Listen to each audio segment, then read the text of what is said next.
जारी सरकारी आदेश को राज ठाकरे की पार्टी मनसे ने खुली चुनौती दी है। एमएनएस ने इसे हिंदी थोपने की साजिश बताया है। एक रिपोर्ट देखिए।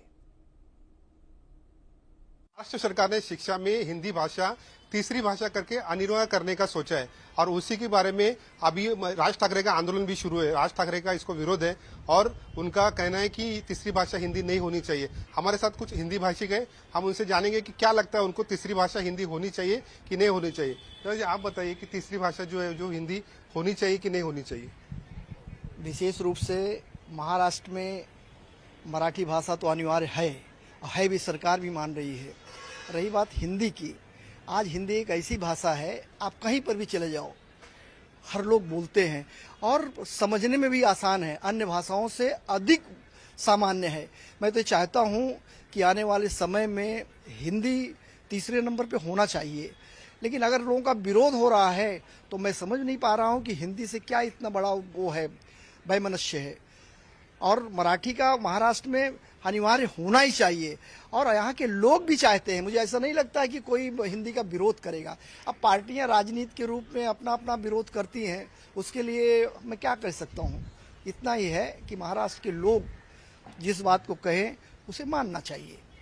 सर आपको क्या लगता है हिंदी भाषा तीसरी भाषा अनिवार्य होना चाहिए कि नहीं होनी चाहिए। तीसरी भाषा अनिवार्य होना चाहिए, क्योंकि जब भी कोई बच्चा एक स्कूल में जाता है तो उसके बाद चॉइस होता है कि समझो उसने इंग्लिश मीडियम के तो फर्स्ट इंग्लिश होता है, दूसरी मराठी कंपलसरी आ जाती है। अब तीसरी लैंग्वेज उसको लेना तो हिंदी ले लेता है, कोई गुजराती तो कोई गुजराती ले लेता है। इसमें कोई प्रॉब्लम नहीं होना चाहिए मेरे हिसाब से, लेकिन मराठी कंपलसरी हो ठीक है, हम उसका सपोर्ट करते हैं, लेकिन तीसरी भाषा के लिए भी चॉइस होना चाहिए। हिंदी उसमें हिंदी आएगी तो कोई प्रॉब्लम नहीं, क्योंकि भारत देश में अधिकतर जगह पे हिंदी बोली जाती है और सौम्य भाषा। दूसरी बात यह है हिंदी और मराठी की जो लिपि है वो एक है, तो उससे आसान हो जाएगा, यही बोलना। वर्ष जी आप बताइए कि क्या लगता है आपको तीसरी भाषा हिंदी होनी चाहिए कि नहीं होनी चाहिए। देखिए जो हिंदी का विषय है, लेकिन हम जहाँ रहते, जो स्टेट में रहते, महाराष्ट्र में रहते तो महाराष्ट्री यहाँ पे मराठी बोलना अनिवार्य है। बाकी रहा जो हिंदी के विषय, बड़े बड़े लोग हैं, मैं बोलूंगा नहीं, लोग डॉन बॉस्को में पढ़ते हैं, बहुत सारे स्कूल में पढ़ते हैं, मराठी पे लोग उतना ध्यान क्यों नहीं देते। तो पहले मराठी तो कंपलसरी, महाराष्ट्र में मराठी बोलना बहुत जरूरी है। और हम जो हिंदी भाषी लोग हैं मराठी को भी नमन करते हैं, हमारा रोजी रोटी सब कुछ यहाँ पे है, तो हमको मराठी को नमन करना ही करना है। सराहा हिंदी का विषय, दो पूरे देश में हिंदी ज्यादा बोली जाती है, तो लोगों को हिंदी को भी सम्मान करना चाहिए। और इस पे सरकार को, राज्य सरकार को, केंद्र सरकार को बैठ के और सभी पार्टी को बैठ के विषय करके क्लियर करना चाहिए कि विशेष करके महाराष्ट्र में कोई तकलीफ न हो। सर आपको क्या लगता है हिंदी भाषा तीसरी भाषा होनी चाहिए कि नहीं होनी। महाराष्ट्र में प्रथम मराठी भाषा अनिवार्य है, वो तो होनी चाहिए। और रही बात हिंदी भाषा की, तीसरी भाषा अगर हिंदी रहेगी तो कोई प्रॉब्लम नहीं है, लेकिन ये भी बात है कि अभी सब स्कूल इंग्लिश मराठी स्कूल भी सब बंद गिर रहे हैं। तो सरकार से मैं एक रिक्वेस्ट करूंगा कि इस पे भी आप ध्यान दीजिए। और रही बात जो हिंदी भाषा का वाद चल रहा है, विवाद चल रहा है, महाराष्ट्र के पूरे जनता का, जैसे अपन वोटिंग करके चुनाव लेके खासदार या सांसद या एमएलए चुनते हैं, तो ऐसे कोई महाराष्ट्र के पूरे जनते का क्या कौल है, क्या इच्छा है, ये भी सरकार ने ध्यान में लेके इस पे निर्णय लेके कोई विवाद ना हो, समतोल रख के इसका निर्णय लेना चाहिए। सर आप बताइए जो विवाद शुरू है, हिंदी और मराठी का विवाद शुरू है, मतलब हिंदी का विवाद शुरू है तीसरी भाषा के लिए, तो क्या लगता है आपको। देखिए सबसे पहले तो मैं आपको धन्यवाद दूंगा कि आपने मुझे मौका दिया कुछ कहने के लिए। बात रही हिंदी की, तो सबसे पहले देखिए हम लोग जब महाराष्ट्र में रहते हैं तो महाराष्ट्र की भाषा तो आनी ही चाहिए। उसके बाद हिंदी इसलिए अनिवार्य है क्योंकि हिंदी इतना इजी लैंग्वेज है कि हर आदमी उसको जल्दी से समझ लेता है, बोलने में भी इजी होता है। और आप देखने जाइए तो 80% लोग यहाँ पर हिंदी में ही ज़्यादा उच्चारण करते हैं। तो मराठी के साथ साथ हिंदी भी अगर रहे तो अच्छी बात है, लोगों को ज़्यादा ये रहेगा। सर तिवारी सर आप ये बताइए कि इसके ऊपर अभी आंदोलन शुरू है, राज ठाकरे का बड़ा आंदोलन शुरू है। राज ठाकरे कह रहे हैं कि हम किसी भी हालत में हिंदी को तीसरी भाषा होने नहीं देंगे, तो ये आंदोलन के आप कैसे देखते हैं। ऐसा है ना, राजनीति में भाषा को नहीं लाना चाहिए। अभी हर आदमी को ऐसा लगता है कि मैं ऐसा करूंगा तो सारे महाराष्ट्रियन उनके साथ चले जाएंगे। आज की तारीख में आंदोलन ठीक है, उनका काम आंदोलन करेंगे। आम जनता को ऐसा लगता है कि जो सरल भाषा है जिससे हम अपनी भावना व्यक्त कर सकते हैं, हर जात के लोग, हर प्रांत के लोग हिंदी को महत्व देना चाहिए। लेकिन महाराष्ट्र में मराठी को अलग करके हिंदी को महत्व देना नहीं ठीक होगा। मराठी पहली भाषा है, मराठी का सम्मान होना चाहिए, उसके साथ हिंदी का सम्मान होना चाहिए। आंदोलन के बारे में बताइए। अब ये आंदोलन कोई भी कर सकता है, उसके लिए आप क्या कर सकते हो? अभी कारपोरेशन का इलेक्शन आने वाला है, तो लोग अपना अपना विषय लेकर के आंदोलन करने वाले हैं। जनता में जाना है, 5 साल 10 साल काम कुछ करना नहीं है, अभी आंदोलन करके कुछ न कुछ काम करना है। यही सबसे बड़ा आंदोलन है। और आजकल मुझे ऐसा लगता नहीं है कि कोई काम धाम करना नहीं चाहता है, आंदोलन के द्वारा प्रसिद्ध होना चाहता है। प्रसिद्ध हो, इसके लिए हम क्या कह सकते हैं?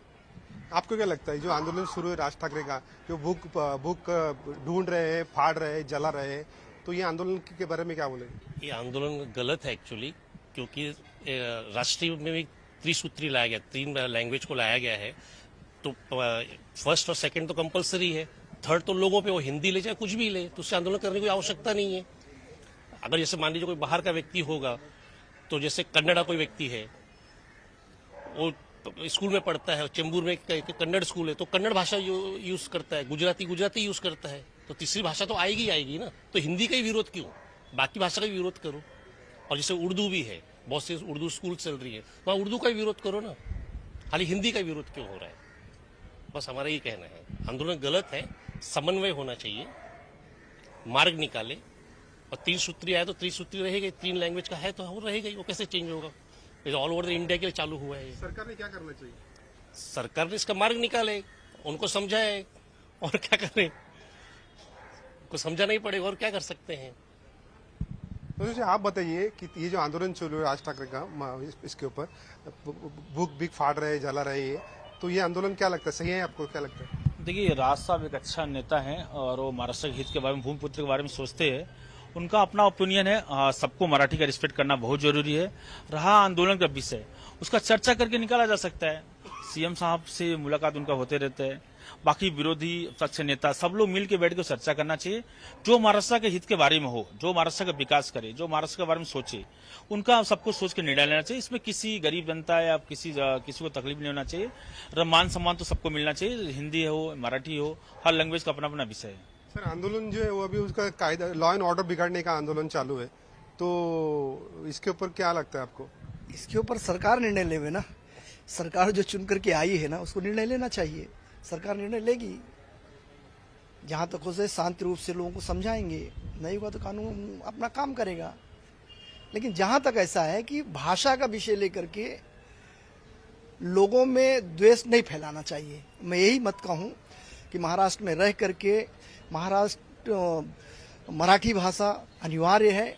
अगर ये तो अभी सरकार ने भी कहा कि वो ऑप्शन है आपके ऊपर, कोई जरूरी तो है नहीं है, और तीसरी भाषा भी नहीं बनाने जा रहे हैं। वो है कि जिसको लेना है लो, जिसको नहीं लेना है नहीं ले। इसमें मेरे को समझ में नहीं आता कि आंदोलन और रोज करके क्या फायदा है। सरकार ने अपना मंतव्य जाहिर कर दिया है, तो मुझे ऐसा लगता नहीं है कि इस विषय को लेकर के बहुत ज्यादा वो मिले लोगों में भावना भड़काने की बात हो, अच्छा नहीं है।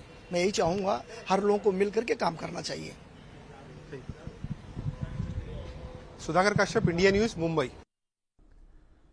उधर बात भारत के नए ब्रह्मास्त्र की, बात भारत के